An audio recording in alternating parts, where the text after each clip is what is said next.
네, 한 줄 기도 함께 드리도록 하겠습니다. 주여 우리에게 자비를 베푸소서. 김경희 집사님, 힘들어도 지치지 않게 힘을 주소서. 주여 우리에게 자비를 베푸소서. 아멘. 이재원 집사님, 사란톨의 무게의 삶들을 잘 연결어 갈 수 있도록 주여 우리 동료 교우들의 형편과 상황을 도우소서. 주여 우리에게 자비를 베푸소서. 아멘. 김미선 집사님, 땅속에서 고요히 자라 손에서 손으로 이어진 사랑의 감자처럼 보이지 않는 동안에도 사랑을 믿고 기다리며 감사를 잊지 않게 하소서. 주여 우리에게 자비를 베푸소서. 아멘. 장혜숙 집사님, 기후위기로 촉박한 지구시간을 늦추는 일에 조금이나마 함께할 수 있도록 껴있게 해 주소서. 주여 우리에게 자비를 베푸소서. 아멘. 하나님, 미얀마도 그렇고 삶의 곳곳에서 노동의 현장, 자영업자들의 삶의 현장 너무나 힘들고 어렵습니다. 근데 조금만 우리가 살펴보면 그들 또한 내 자녀요, 내 부모요, 내 식구임을 깨달을 수 있습니다. 힘든 상황 속에서도, 고통스러운 상황 속에서도 사회적 책임을 잃지 않고 살아갈 수 있는 영혼으로 함께해 주옵소서. 주여 우리에게 자비를 베푸소서. 아멘. 박지한 집사님, 월요일부터 5인 미만 사업장 규정 제한 철폐를 위한 좀 더 큰 걸음을 합니다. 저와 함께 촛불을 켤 모든 이들에게 힘을 주소서. 주여 우리에게 자비를 베푸소서. 아멘. 감사합니다. 우리 이 시간은 특별히 최양숙 집사님 나오셔서 예배를 위해서 기도 인도해 주시겠습니다. 기도하시겠습니다. 작은 것들의 하나님, 나이가 드니 가슴 뛰는 일도 없고 걱정만 산더미처럼 늘어 세상 보는 눈도 심드렁합니다. 그저 어떻게 되겠지 하는 생각에 무기력하기만 합니다. 이렇게 무기력해도 되는 건지, 나태하게 세상을 바라봐도 되는 건지 계속 주눅이 듭니다. 세상의 소식은 암울하기만 합니다. 바이러스가 우리의 모든 행동을 제한하고 그로 인해 관계는 소원해집니다. 이웃의 이야기는 먼 얘기가 되어 나와 상관없는 듯 살아가기도 하고, 우리가 늘 접하는 택배 노동자의 노동 환경에도 스치듯 그냥 지냅니다. 돈 버는 이야기에 돈벼락 이야기로 대화는 끝없이 이어지고, 하지만 이곳저곳에서 들리는 노동자의 죽음은 무기력으로 이어집니다. 그 죽음이 바로 나의 죽음이고 우리 아이들의 죽음이고 우리의 죽음인데도 자꾸 고개를 돌리게 됩니다. 주님께서는 우리에게 세상을 똑바로 보고 살라고 하셨는데, 입으로는, 생각으로는 주님을 믿는다고 하면서 행동으로는, 마음으로는 세상을 외면하듯 주민을 외면하고 맙니다. 내 삶이 안전하다고 그렇게 혼자만 사는 것이 악을 행하는 것임을 깨닫게 하여 주시옵소서. 악의 평범함은 각자 도생입니다. 악을 행하는 사람은 특별한 사람이 아님을 바라보게 하소서. 주님의 삶이 공생애이자 선을 행하는 것임을 깊이 성찰하게 하시옵소서. 주변을 살펴보고 나의 삶을 살아내게 하여 주시옵소서. 주님, 우리를 불쌍히 여겨 주시옵소서. 주님의 이름으로 기도드립니다. 아멘. 지난주에 제가 홍천에서 목회하시는 박순웅 목사님을 잠깐 뵀습니다. 농도생협 이사회가 있어서 잠깐 뵀는데, 여러분들 아시죠? 저희 교회도 한번 오셨었고, 그 목사님이 3,000평의 옥수수 농사를 지으세요. 근데 그 중에 혼자서 3,000평의 옥수수 농사를 지으시는데, 한 달 전에 1,000평을 묻어버리셨어요. 1,000평의 옥수수를 2m 높이로 해서 다 묻어버리셨어요. 땅을 3,000평을 본인 땅이 아니셔요. 그래서 땅을 빌려서 농사를 지으시는데 1,000평을 가지고 있는 그 땅 주인이 최근에 그 땅을 파시려고 내놓으셨는데 임자가 나타나서 계약을 하신 겁니다. 그러면 한 2달 정도 되면 보통 사람 같으면 수확하고 그 다음에 이제 뭔가 일을 하더라도 추진을 하라고 말씀을 하실 거 아니에요. 근데 땅 주인이 바로 계약을 해놓고서는 이제 목사님한테 와서 목사님 어떻게 해요? 죄송해요. 어떻게 해요? 죄송해요. 뭐 이러시더라는 거예요. 그러니까 뭐 이제 갑자기 들은 얘기고 뭐 이렇게 저렇게 사정을 해보는데 제발 그거 사실 7월 말이면 수확하거든요. 그러니까 좀 한 달 정도만 한 달 반 정도만 기다려 주십시오. 그러면 수확 다 하고 다 판매하고 그러고 무슨 개발을 하면 얼마나 서로가 윈윈할 수 있고. 근데 이게 이제 이미 계약을 한 상태라 어떻게 할 수가 없었던 거예요. 몇날 며칠을 이렇게 막 만나고 그 땅 산분 새로운 주인도 만나고 막 이렇게 했는데 결국 그게 안 풀린 거예요. 그래서 결국은 그 한 달 전에 그게 좀 지대가 낮았는데 그 도로 높이까지 그걸 다 채워버린 거예요. 야, 매일같이 나가서 오기야금이야 하면서 1,000평이면 말이 그렇지 200평도 아니고요. 와, 그 맨날 며칠 잠을 못 주무시겠어요. 운동장 하나인데. 예? 운동장 하나. 운동장 하나죠. 운동장 하나에다가 그게요. 이제 전주인도 그 가치, 옥수수의 가치도 물론 이제 경제적인 가치도 있고 이제 예를 들면은 그 자연적 가치도 있죠. 그렇지만 이제 경제적 가치만 해도 그게 돈 1,000만 원이 훨씬 넘어요. 훌쩍 넘는 종잡이 있죠. 탭이 들어갔죠. 그 팔았을 때 수익금이 있죠. 이게 적은 돈이 아니에요. 아무리 생각 없이 그냥 하신 거예요. 뭐 생각을 하셨을지 모르겠지만 크게 이게 별거 아니다라고 생각을 하신 거예요. 보상도 없이요? 이제 보상 논의는 했는데 이제 하다 보니까 이게 장난이 아니구나라고 하는 걸 뒤늦게 깨달으신 거죠. 이제 그렇게 해서 어쨌든 이 1,000평이라고 하는 옥수수 밭을 딱 묻고 나서 이때는 뭐 이제 워낙에 감정도 그리고 막 그걸 해결하려고 막 애썼던 시간들이 있었으니까 다른 데 신경을 쓰지를 못했죠. 근데 그렇게 하고 나서 한 며칠 딱 다 가라 덮고 나서 며칠 딱 지나서 저녁 때 자려고 불을 딱 껐는데 갑자기 그런 생각이 들더래요. 차라리 그 옥수수를 소여물로 줬으면 어땠을까? 그러니까 갑자기 막 이제 계약이 이루어졌다, 딱 넘겨야 된다, 옥수수 이거 이제 못 단다, 막 이 얘기하는 담론 속에서 이 옥수수, 이 소 사료 중에서 가장 유기농 사료로서 제일 잘 쳐주는 게 뭐냐면 이 옥수수래요.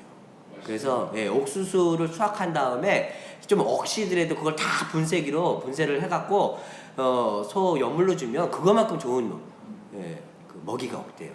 그런데 이거는 수확하기도 전이잖아요. 그러니까 아직 다 크지도 않은 것들이에요. 그러니까 따지고 보면 이거보다 더 좋은 연물이 있을 수가 없는 거예요.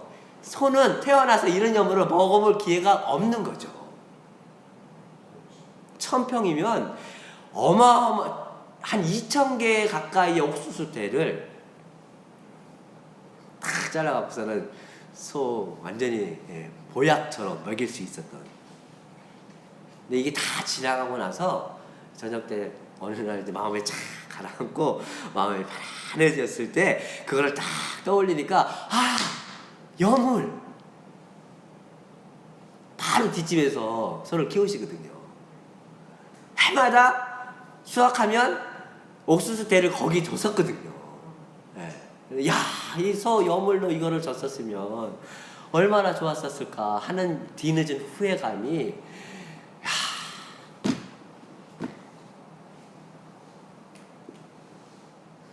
그래서 결국은 옥수수도 잃고 그 좋은 여물도 잃고. 예. 예.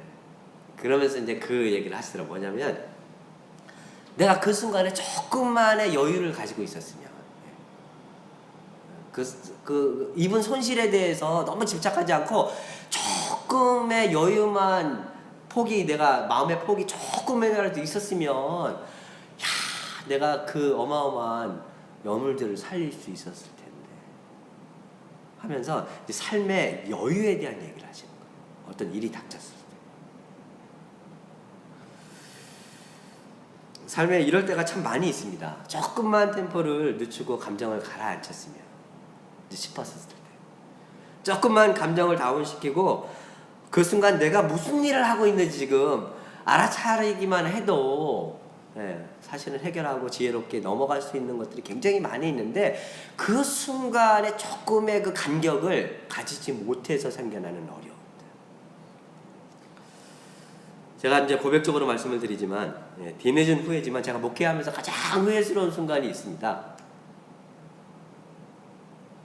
여러분들도 아실 거예요. 2년 전에 우리 공동체를 1년 반 전이군요. 1년 전인가요? 저희 교회 공동체를 찾아왔던 낯선 한 사람을 벤트에서 탈퇴시키는 일이었습니다. 이유 여하를 막론하고 이 일은 당사자에게도 그렇고 저희 공동체에게도 적지 않은 상처와 아픔을 저는 남겨준 일이었다라고 생각을 합니다. 그리고 우리가 서 있는 이 현실과 이 교회의 존재 이유에 대해서 다시 한번 성찰할 수밖에 없었던 그런 경험을 저에게 가져졌던 그런 시간들이었습니다. 만약에 교회가 아니었다면 크게 뭐 그래도 어려운 상처가 될 수도 있었겠지만, 교회가 아니었다면 그토록 진지하게 고민하고 힘들어하지 않았을지도 모른다는 생각도 해봤습니다. 제가 전혀 소통의 방식이 독특했던 낯선 한 사람이 하는 행동에 대해서 조금의 여유를 가지지 못하고 침착함을 잃고 행동했던 그런 행동이었다고 저는 생각을 합니다. 그리고 지난 9개월 동안 저희가 교회 안에서 비폭력 대화 모임을, 전체가 참여하는 건 아니었지만 비폭력 대화 모임을 시작을 했고요. 그리고 전교인이 함께 했던 자비와 연민을 향한 대화의 여정 시간들을 가지기도 했었습니다. 제가 그것을 한 저만의 이유가 있었다라고 한다면, 앞으로 또다시 이런 일이 반복이 될 수도 있을 텐데, 이런 상황이 닥쳤을 때 똑같은 실수를 반복하지 말아야겠다라고 하는 목회적인 의지를 가지고 있었고요. 또 그런 의지 속에서 사실 지난 9개월 동안 이런저런 그런 배움의 시간들은 어쩌면 그런 실수를 반복하지 않게 하기 위해서 해왔던 나름대로의 노력의 시간들이 아니었나, 그런 생각을 해봅니다. 그 시간들을 보내면서 제가 깨달은 게 하나 있어요. 제가 생각보다 교만하더라고요. 작은 그릇임에도 불구하고 너무 뻥튀기면서 이야기를 하면서 목회를 해왔다라고 하는 생각을 하게 됐고요. 하나님은 모든 사람을 통해서 역사하신다라고 하는 이 고백은 아무 평범한 진리임에도 불구하고 굉장히 무게감이 있는 고백이었다라고 하는 것을 뒤늦게 깨닫기도 했고요. 우리는 아무런 조건 없이 누구에게나 열려있는 공동체라고 하는 게 이게 결코 단순한 쉬운 표어로 확 내걸면서 누구나 그냥 즐겁게 할 수 있는 표어가 아니었다라고 하는 것을 깨닫는 시간이기도 했고요. 내가 이런 이야기들을 너무 남별하면서 목회를 해왔구나 라고 하는 것을 깨닫는 시간이었습니다. 말이 삶보다 너무 앞섰고 언어가 행동보다 너무 화려했다는 것을 깨달았습니다. 진리를 담기에는 너무 작은 글이었음에도 불구하고 너무나 자신감이 넘쳤고 너무 당당했던 모습이 안 납니다. 너무 나에게 함부로 대한다라고 하는 이유로 그 사람을 알려고 하는 최소한의 노력들을 포기했었고, 내 안에 올라오는 분노와 화, 그리고 어쩌면 그것을 넘어서는 매우 낯선 감정들, 제가 여태까지 살아가면서 한 번도 경험해보지 못했던 이 낯선 감정 때문에 어쩌면 한 인간을 입체적으로 이해해야 되는 그 삶의 시간의 노력들, 그 시야를 놓치지 않았나. 그리고 그런 과정들이 또 다른 공동체의 식구들에게 또 누군가에게 큰 상처를 줘서 저희 공동체를 떠나게 하는 그런 아픔도 주었습니다. 그래서 제가 공개적으로, 공식적으로 여러분들 앞에서 그 실수와 상처를 인정하고 싶습니다. 미안하고 정말 죄송합니다. 당사자에게도 정말 미안하고 죄송하고요. 예수의 삶을 이야기하고 하나님의 무차별적인 은혜와 사랑을 이야기하면서 목회해왔던, 그리고 그런 이야기를 함께 나누었던 여러분들 앞에서 정말 죄송스러운 말씀, 미안하다는 말씀 드리고 싶습니다. 그리고 앞으로 좀 더 겸손한 마음으로, 그리고 좀 낮은 마음으로 내려놓고 정진하면서 목회를 해보려고 생각을 하고 있습니다. 오늘 빌립보서는 사도 바울 선생님께서 감옥에서 빌립보 교인들을 위해서 보낸 사랑의 편지입니다. 사도 바울 선생님은 우리의 영과 우리의 정신은 예수의 영과 정신에 사로잡힌 바 되어 살아가지만 우리의 육체와 우리의 삶의 현실은 실수하고 나약하고 부족한 육체의 현실에 날마다 처해 있을 수밖에 없다라고 이야기를 합니다. 그래서 사도 바울 선생님께서 날마다 새롭게 그리스도의 사랑을 힘입어 좀 더 큰 자아로, 좀 더 참된 얼라의 세계로 일신하면서 정진하며 살아가는 삶의 신앙의 이야기를 오늘 본문의 이야기를 통해서 하고 있다라고 생각을 합니다. 어떤 일을 하든지 다툼이나 허영으로 하지 말고 겸손한 마음으로 누구를 만나든 서로 겸손히 섬기면서 살아가자라고 빌립보서를 통해서 권면을 합니다. 이 얘기는 뭐죠?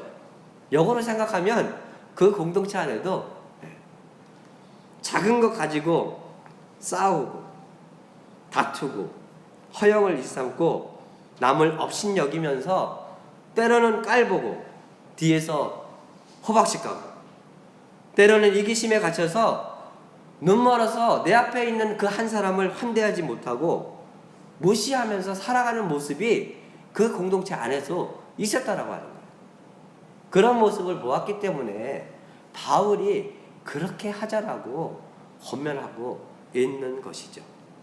그러나 바울 선생님, 여전히 그런 현실이지만 우리가 그런 현실 속에 몸을 담고 살아가지만 멈추지 말고 나아가는 신앙인으로, 깊어지는 신앙인으로, 그리고 되어가는 신앙인으로 살아가자라고 공동체 앞에서 권면하고 있다라고 하는 것입니다. 왜 그렇습니까? 왜 꼭 이렇게 살아야 되죠? 왜? 이렇게 살면 더 좋은 세상이 되니까, 물론 그런 이유도 있을 수 있습니다. 근데 왜 굳이 이 고생을 하면서 그렇게, 어떤 사람은 힘들게 내 몸 하나 건사하는 것조차도 쉽지가 않아요. 왜 그렇게 살아가야 되죠? 어떤 시인은 좋은 사람이 이미 좋은 세상이기 때문에 그래야 된다 라고 얘기하는 사람도 있어요.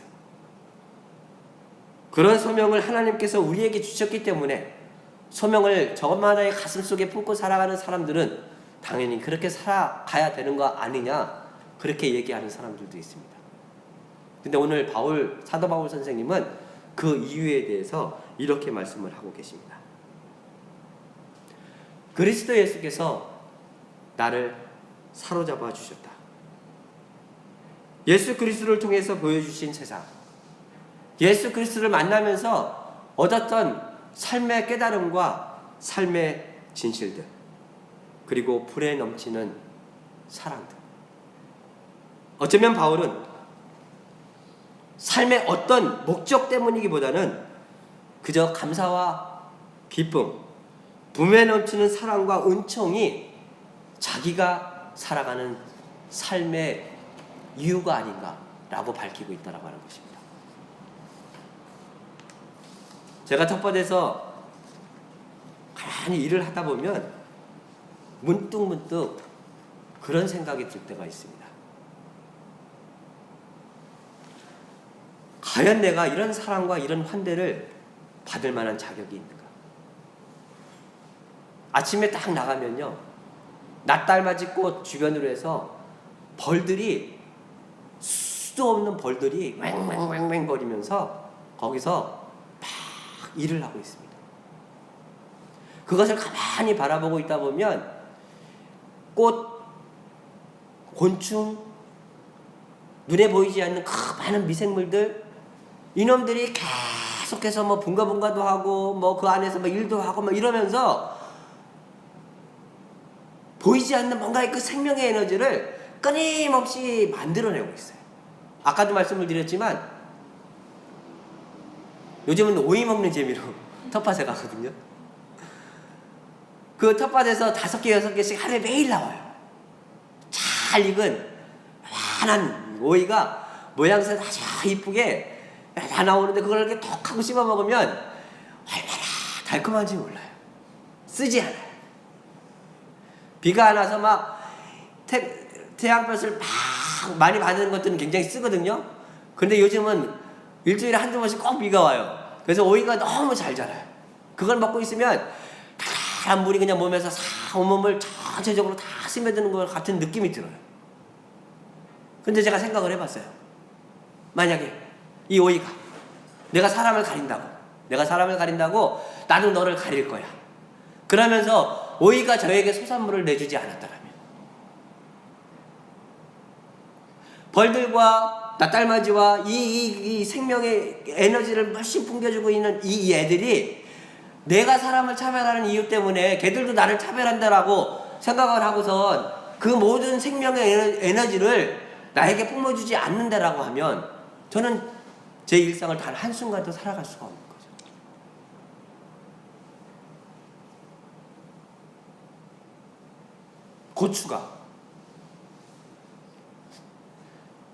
고추가 안 매운 고추가 얼마나 맛있는지 아세요?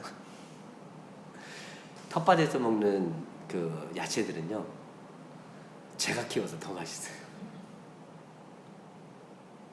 제 노동과 땀이 들어가 있잖아요. 그리고 그 안에서 움직이는 그 생명의 에너지들을 제가 다 느낄 수가 있어요.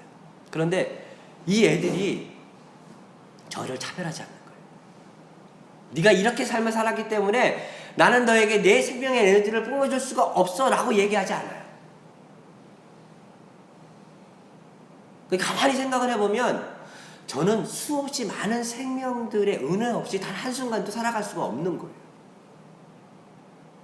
그런데 내가 뭐라고 사람을 함부로 차별을 해요. 이게 바울의 고백인 것 같아요. 내가 예수 그리스도부터 받은 은혜가 얼마나 큰데 내가 사람들 앞에서 함부로 살아갈 수 있느냐고 하는 거예요. 우리가 이렇게 살면 더 좋은 세상이 된다, 우리가 이렇게 살면 더 아름다운 세상이 된다, 그런 목적성 있는 삶의 이유라기보다는 바울 안에서 고백된 삶의 이유는 어쩌면 이 생명뿐만이 아니죠. 자연뿐만이 아니죠. 가만히 생각을 해보면 우리는 수없이 많은 사람들이 주는 삶의 깨달음과 또 삶의 도움 속에서 살아가고 있어요.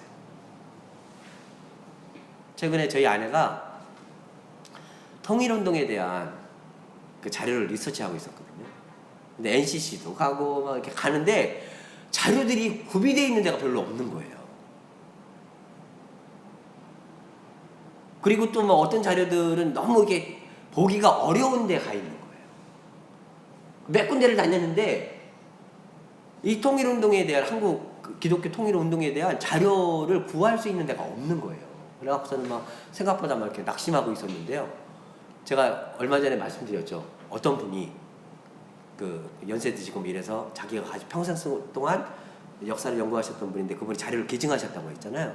근데 그걸 다 정리하는 과정에서 보니까 감청운동했던 그분이 초기 감청운동 했던 분이에요. 그 자료들.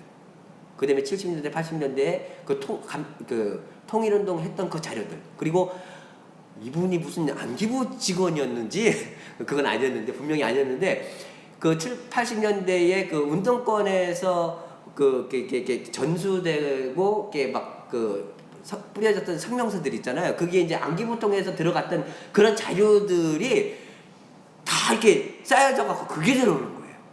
근데 이분이 코드가 좀 진보적이세요.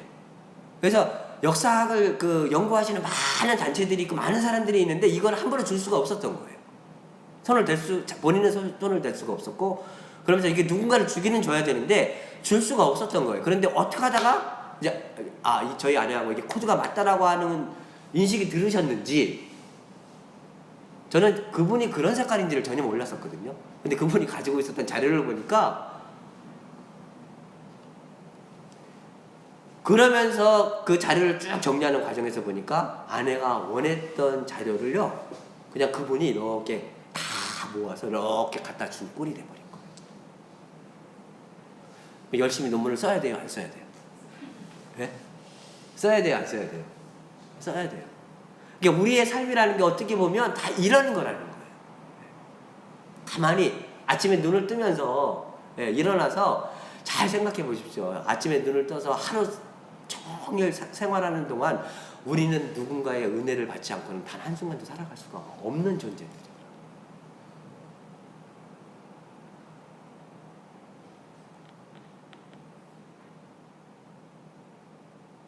그래서 제가 이런 고백을 하면서 좀 더 열심히 살아야겠다라는 그런 생각을, 그런 다짐을 다시 한번 하게 됐습니다. 요즘 제가 원주 한살림을 만드셨던 그 장일순 선생님의 글을 읽고 있는데 이런 이야기가 있습니다. 직업이 농부인 한원식님의 이야기를 다 듣고 난 장일순 선생님이 이런 말씀을 하셨다고 합니다. 그렇게 옳은 말을 하다 보면 누가 자네를 칼로 찌를지도 몰라. 그럴 때 어떻게 하겠어? 이제 그 사람이 대답을 하지 못하니까 장 선생님이 그런 말씀을 하셨답니다. 그때 칼을 빼서 내 옷으로 칼에 묻은 피를 깨끗이 닦은 다음 그 칼을 공손하게 돌려줘.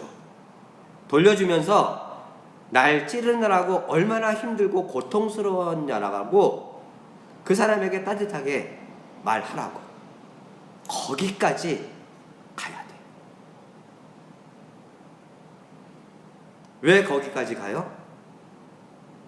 바울의 고백에 의하면 하나님께서 매일상 매일매일 순간순간 먼저 거기까지 우리를 만져주시고 계시기 때문이라고 하는 겁니다. 바울의 다름질이 어디까지였는지 모르지만 그는 그 은혜를 알았고 그 은혜에 힘입어 남은 일생을 자신의 품과 공동체의 품, 우리 사회의 품을 더 넓고 깊고 아름답게 키우기 위해 일신우일신하며 살아갔습니다. 이런 귀한 은총이 한 주간 동안 우리 삶 안에 함께 하시기를 주님의 이름으로 기원합니다.